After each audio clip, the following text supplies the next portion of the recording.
2014 से पहले सिलेंडर लेके रोड पर बैठती थी। तब 414 रुपए सिलेंडर था और तब वो एकदम 414 रुपए की तरह दिखती थी।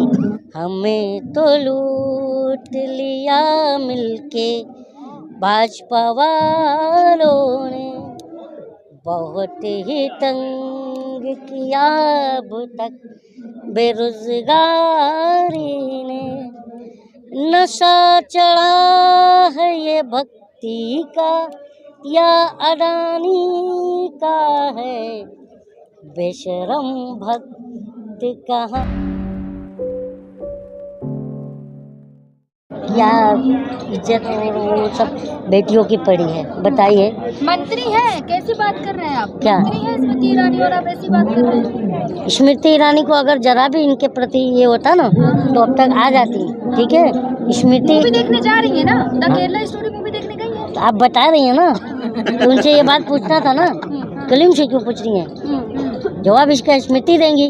और स्मृति ईरानी जो शब्द यूज किया आपने, मैं उसके ऊपर बोल रही हूँ ना। मैंने तो मूवी देखने गई है और मंत्री है, तो मैंने भी वही बात कह रहा हूँ ना कि स्मृति ईरानी जो है वो कब, आज देखिए 2014 से पहले सिलेंडर लेके रोड पर बैठती थी।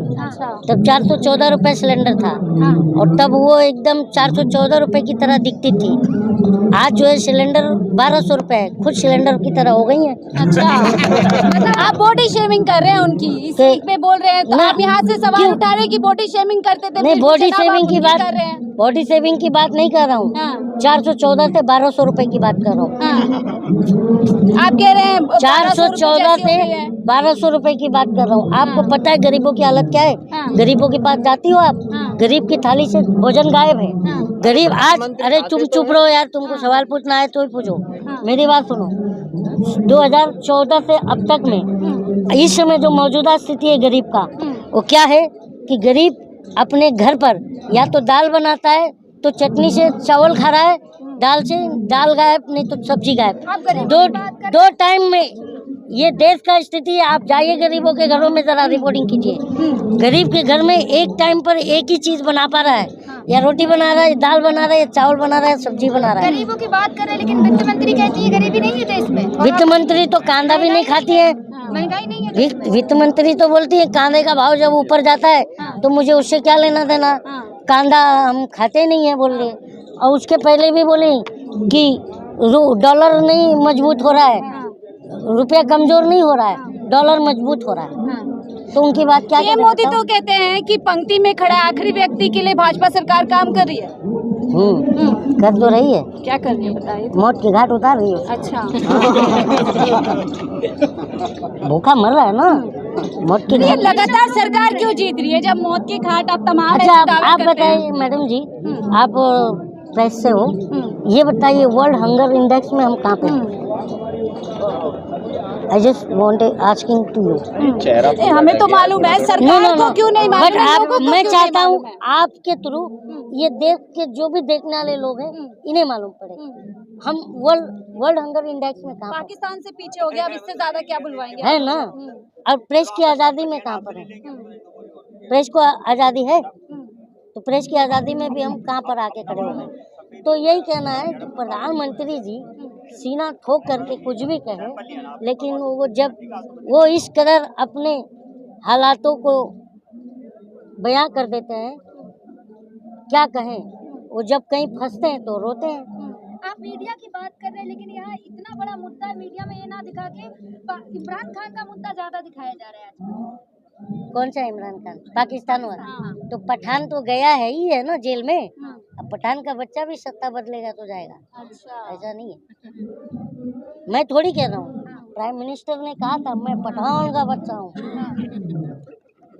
ठीक है ना, वो आएगा। देखो गलत जो भी करेगा ऊपर मुंह करके अगर मैं भी थूकूंगा तो मेरे ही मुंह पे गिरना है, आज नहीं तो कल। ठीक है, सच में आप जनता से क्या कहना चाहेंगे? जनता से मेरा यही अपील है कि अब जितने भी बेरोजगार युवा हैं सब एक हो जाओ और पूरे देश में बैठो। और एक अपील ये भी विपक्ष से भी करूंगा कि अगर तुम्हारी सरकार 24 में रिटर्न करती है तो अन्ना आंदोलन की जांच पहले करवाइए। क्योंकि ये अन्ना क्वारंटाइन हो गया है, कहाँ पर है वो उसे पता करो, क्योंकि इस देश के अंदर इस अन्ना ने ही सत्ता बदली। आप अन्ना आंदोलन की बात कर रहे हैं, आप भी तो अन्ना आंदोलन मैं से- जुड़ा था इसलिए तकलीफ है। मैं अन्ना आंदोलन में अपने 200 से 250 दोस्तों को बीकेसी बांद्रा कुर्ला कॉम्प्लेक्स लेकर जाता था, आता था, और उस आंदोलन को मयंक गांधी लीड कर रहा था उस समय। तो मेरे को अफसोस है, इसलिए तो मैं कह रहा हूँ कि विपक्ष से मेरा ये अनुरोध है कि सत्ता बदले तो अन्ना हजारे के आंदोलन का जांच करवाए, और उसमें मेरे को लगता है बहुत लोग आएंगे, केजरीवाल साहब भी आ सकते हैं, और किरण बेदी सब लेकिन कुछ इसी जुड़े। आंदोलन के बदौलत तो हमें देश का सबसे कट्टावर बोलते हैं, कद्दावर एकदम सच्चा आदमी मिला ना, केजरीवाल, जो अब यहाँ पे ऑप्शन दे रहा है लोगों को दूसरा। मैं आपको लगता है वो खुद कहते हैं क्या कहना और करना में फर्क है। प्रधानमंत्री जी को अगर कोई टक्कर दे सकता है तो वो केजरीवाल है। हाँ, प्रधानमंत्री को तो अगर कोई टक्कर देता है, दे सकता है। अगर मैं कह दूं कि प्रधानमंत्री को अगर टक्कर कोई देता है तो मैं हूँ, तो मान लोगे? आप टक्कर देंगे? क्यों नहीं दे सकता? 142 करोड़ लोग टक्कर दे सकते हैं, क्योंकि प्रधानमंत्री इस देश का कोई भी प्रधानमंत्री मालिक नहीं होता, प्रधानमंत्री हम बनाते हैं, हमें प्रधानमंत्री कोई नहीं बनाता। तो वो यही तो कहते हैं 140 करोड़ लोगों का आशीर्वाद मेरे साथ है, मैं कहीं किसके? नहीं जा रहा अगले 50 किसके पास? साल। किसके पास है 140 करोड़? मोदी जी के साथ। मोदी जी को आप बोलिए जेड प्लस छोड़ करके जनता में आए एक बार। कितना आशीर्वाद इतना मिलेगा कि गिन नहीं पाएंगे वो। कवच है 140 करोड़ की जनता मोदी जी की। मैं आपको कवच की ही बात कर रहा हूँ, जो जेड प्लस की कवच है वो उतार कर आए 140 करोड़ में, उनको पता चल जाएगा कितना आशीर्वाद मिलेगा। आते तो है, और अलग अलग ब्रांड से मिलेगा उनको आशीर्वाद। आते तो है, रैली करते हैं, जनता आप अपमान कर रहे हैं प्रधानमंत्री मोदी जी का। मैंने क्या अपमान कर दिया बताइए? ऐसे बोल मैंने रहे हैं क्या बोला? अब क्या बोल जेड प्लस सिक्योरिटी की उतार कर आए हैं तब तो हम मिल पाएंगे, सवाल पूछेंगे। आप कुछ अलग चले आप जाए, लोग। आप कहीं और चली गई थी क्या?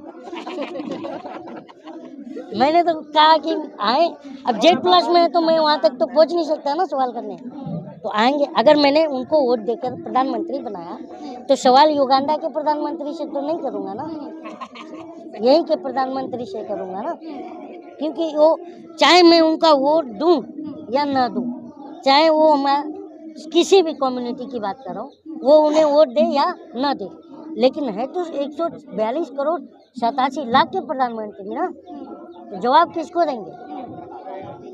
जवाब जा करके रूबिका लियाकत को कहेंगे कि मैं आप थकते क्यों नहीं है?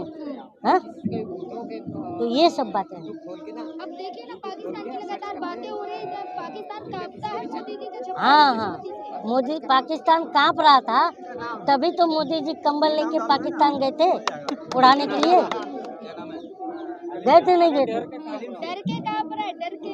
हाँ, तो डर के कांप रहा था ठंडी से, तो मोदी जी उसको बिरयानी के साथ कंबल भी ले गए। पाकिस्तान के जो हालात है वो आपने भी देखे, खाने को नहीं है किसके पास? पाकिस्तान के। और हम लोग काजू का आटा खा रहे हैं। 5 किलो अनाज दे रहे हैं ना मोदी जी। वही 5 किलो अनाज। मैडम, वर्ल्ड हंगर इंडेक्स में हम कहाँ पर हैं? पाकिस्तान के ऊपर है या नीचे? आप पत्रकार हो, बताइए, लाइव कैमरा चल रहा है, बताइए वर्ल्ड हंगर इंडेक्स में हम कहाँ पर हैं? लेकिन बीजेपी और एक बात, हमारा कंपैरिजन पाकिस्तान से क्यों होना चाहिए? क्या? हमारा कंपैरिजन पाकिस्तान से क्यों होना चाहिए? पाकिस्तान कांप रहा है वो, ना, वो कांपे, वो पाकिस्तान कांप रहा है या उसका को लूज मोशन लगा है, उससे मुझे कोई लेना देना नहीं। ये बताइए मेरा कंपैरिजन किससे होना चाहिए? मेरे देश का, मेरे देश का कंपैरिजन। आप किससे करवाना चाह रहे हैं? आप किससे 2014 से पहले हम चाइना के जीडीपी से कंपैरिजन कर रहे थे, अमेरिका ब्रिटेन से कर रहे थे, अब ये मैडम पाकिस्तान से कंपैरिजन कर रहे हैं। हाँ, भाजपा वाले सभी कहते हैं कि पाकिस्तान का भाजपा, मीडिया नहीं देखते। तो आपने भाजपा वालों को बताया नहीं कमल लेके मोदी जी इसलिए गए थे? ये बताना चाहिए आपको, सच कौन लाता है सामने। इसीलिए मैं बोल रहा हूँ कि 2014 के बाद चीज़ें बदली हैं। पहला क्या होता था, मीडिया जो है, जनता अफवाह फैलाती थी तो मीडिया आता था सामने और उसको फाइंड आउट करके बताता था ये अफवाह है। आज के डेट में मीडिया अफवाह फैला रही है, और हम जनता के बताते हैं कि ये अफवाह है। अच्छा। ये चीजें बदली है, हो रहा नहीं हो रहा है। अफवाह के केस में ही तो मनीष कश्यप गया है। बताती मीडिया, मोदी जी जो अच्छे काम करते हैं वो बताती है मीडिया। अच्छा, आप गलत तो मोदी जी का कौन सा अच्छा काम बताया है मीडिया? कितने तो अच्छे काम है। एक बता दीजिए। 5 किलो अनाज दे दिया, शौचालय ये अच्छा बनवा काम दिया, है। और क्या चाहिए आपको? शौचालय नहीं चाहिए हमें, विद्यालय चाहिए। क्या? हमें विद्यालय चाहिए, शौचालय नहीं चाहिए। तो बना तो रहे, गूगल पे सर्च करें आपको एम्स मिलेंगे। अच्छा, एम्स हाँ, गूगल पे कितने सर्च बने? करें, कितने बने? गूगल पे सर्च करें ना आप। लेकिन जनता ने तो मंदिर मांगा था ना, मंदिर बना के तो दिया है उन्होंने, इतना अच्छा मंदिर बन जनता रहा है। जनता मंदिर मोदी ने बनवाया है। हाँ। हाँ? तो कोर्ट क्या, सुप्रीम कोर्ट गुइया छील रहा था? लड़ाई तो सरकार ने लड़ी ना, भाजपा ने। सरकार ने थोड़ी लड़ी है मैडम, पता कीजिए आप जरा। हाँ, अरे विश्व गुरु बन रहे हैं हम। समझ रहे हैं ना, विश्व गुरु हो चुके हैं। अरे विश्व गुरु बन रहे हैं हम। हाँ, अरे मोदी जी भारत को अच्छा, एक अपना जरा गा के कुछ सुना दीजिए चारों। राष्ट्र बना रहे हैं। हिंदू राष्ट्र, एक गा के कुछ सुना दीजिए। हिंदू राष्ट्र, आप गाने गाते हैं, हिंदू राष्ट्र की बात कर रहे हो ना? अगर सबसे पहले तुम पर देशद्रोह का केस करना चाहिए। अच्छा। हाँ, हाँ? चौधरी भी कह रहे हैं, तो जितने लोग कह रहे हैं उनके ऊपर देशद्रोह का केस होना जी भी चाहिए, कह रहे हैं, उनके ऊपर भी होना चाहिए। योगी जी भी कह रहे हैं। क्योंकि ये देश लोकतांत्रिक है। और यहाँ पर कह रहे हैं, मुस्लिम राष्ट्र की भी अगर मैं बात कर रहा हूँ, शास्त्री भी हाँ, मैं मुसलमान हूँ, अगर मैं मुस्लिम, यार तुम बवाली पत्रकार हो क्या? हाँ? अगर मैं मुस्लिम राष्ट्र की बात करूँ तो मेरे पर भी देशद्रोह लगना चाहिए। जब अमृतपाल खालिस्तान की बात कर रहा है उसके पर लग सकता है, तो जो हिंदू राष्ट्र की बात कर रहा है उन्हें पहले डालना चाहिए। अभी देखिए, आपको ये जो बेशरम होते हैं तो बेशरम रंग पर भी बवाल करेंगे, तो उस पर 2 लाइन ही सुना देता हूँ कि हम जो जनता है वो कह रहे हैं कि हमें तो लूट लिया मिलके बालों ने, हमें तो लूट लिया मिलके भाजपा वालों ने, बहुत ही तंग किया अब तक बेरोजगारी ने, नशा चढ़ा है ये भक्ति का या अडानी का है, बेशरम भक्त कहाँ देखा दुनिया वालों ने। खबरों में बने रहने के लिए फोरम 4 को सब्सक्राइब करें और नोटिफिकेशन पाने के लिए बेल आइकन दबाएं।